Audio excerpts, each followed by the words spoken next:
किसी गांव में एक साधु रहता था जो दिन भर लोगों को उपदेश दिया करता था। उसी गांव में एक नर्तकी थी जो लोगों के सामने नाच कर उनका मन बहलाया करती थी।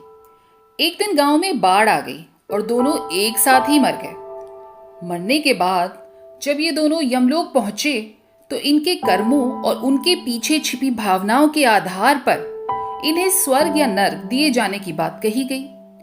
साधु खुद को स्वर्ग मिलने को लेकर पूरा आश्वस्त था। वहीं नर्तकी अपने मन में ऐसा कुछ भी विचार नहीं कर रही थी।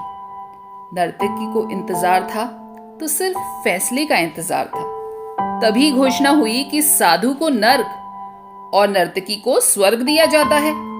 इस फैसले को सुनकर साधु गुस्से से यमराज पर चिल्लाया और क्रोधित होकर पूछा, ये कैसा न्याय है महाराज? मैं जीवन भर लोगों को उपदेश देता रहा और मुझे नर्क नसीब हो रहा है, जबकि यह स्त्री जीवन भर लोगों को रिझाने के लिए नाचती रही और इसे स्वर्ग दिया जा रहा है। ऐसा क्यों? यमराज ने शांत भाव से उत्तर दिया, ये नर्तकी अपना पेट भरने के लिए नाचती थी, लेकिन इसके मन में यही भावना थी कि मैं अपनी कला को ईश्वर के चरणों में समर्पित कर रही हूं। जबकि तुम उपदेश देते हुए भी ये सोचते थे कि काश तुम्हें भी नर्तकी का नाच देखने का अवसर मिल जाता।